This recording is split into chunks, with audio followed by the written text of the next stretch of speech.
Welcome to the Software Safety course. My name is Luigia Petre. I'm an adjunct professor in computer science, and in this short video, I want to tell you what you need to know about this course.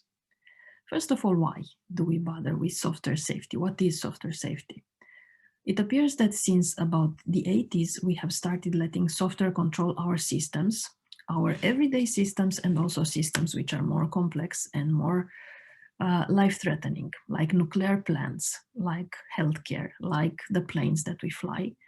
And when we talk about these systems, we should immediately distinguish between two kind of things, two concepts. First is the mission critical aspect of systems.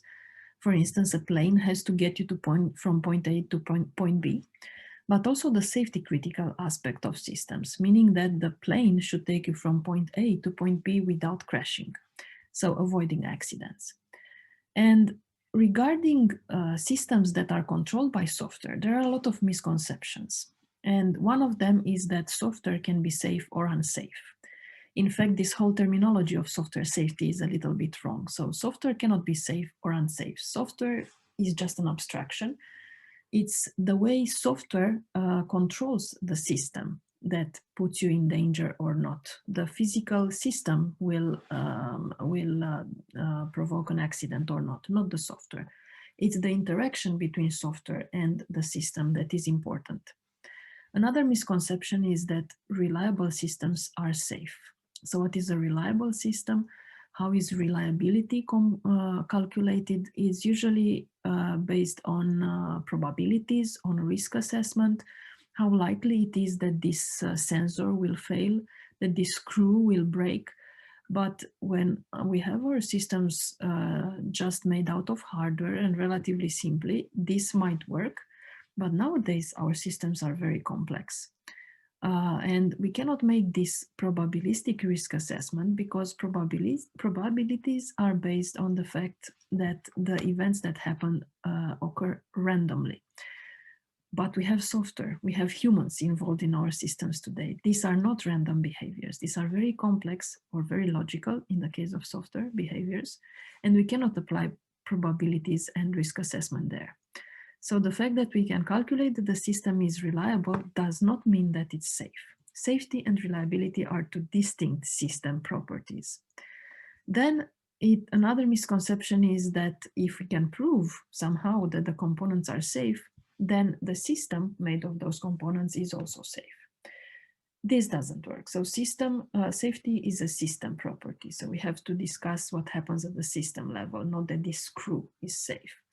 This screw has no importance. What matters to us is whether the plane, for instance, is safe to fly.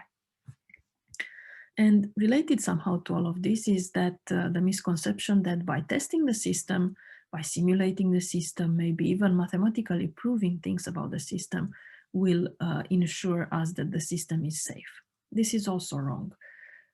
Testing, for instance, just proves that there are no just finds what errors are in the systems.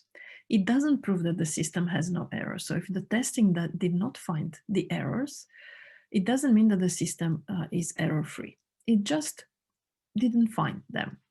And even with formal verification, if we could somehow prove that the system was correct, again, this doesn't mean that it will be safe. It's the interaction between components and it's the way that the software controls these components that makes it or breaks it. These are very different concepts and they are not really very common in our university curricula nowadays. So should you take this course, I believe that it will give you an edge compared to your peers. In very academic terms, after completing this course, you will know something about the principles of designing, modeling, and verification of safety critical systems. We will know about the principles of safety analysis and also a little bit about risk assessment. And we will know about how to ensure safety of systems that are safety critical and have software involved. How it will work. We will have lectures, you will have a project to do, and also mandatory besides the project is the learning journal entries.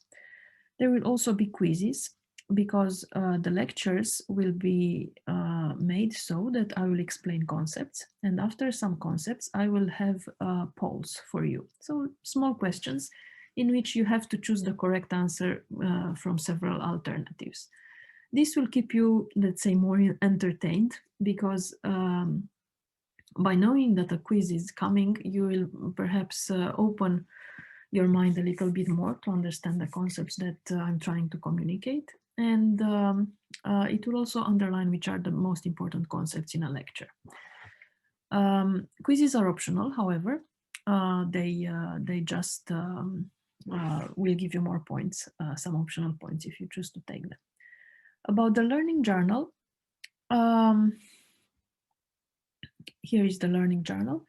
It will be the equivalent of about 35% of the grade, and in each entry you will need to summarize the concepts that you learned from that lecture. Again, quizzes can help here. You can include short definitions. It's important to me to know what was new to you and what you already knew. It is important for you to pose all the questions that you have on the lecture. When you write the learning journal, you will parse again parts of the lecture, so some things will be more clear than other things. So here is the place to ask your questions if you didn't have time during the lecture. And I'm also open to feedback. I'm very interested to know what you liked and what you didn't like, so that I can improve this. So it doesn't have to be long. It will happen once per week, and always you will get feedback, even if it's short. Especially if you ask questions, obviously you will get your answers. And then you'll have the project, which is about 65% of the grade, in which, based on all the concepts that we use during the course, you will need to write a report relating to a safety-related topic. And usually most people choose an accident and analyze it using the course terminology. But other topics can be discussed. In terms of what we will use a book called Engineering a Safer World.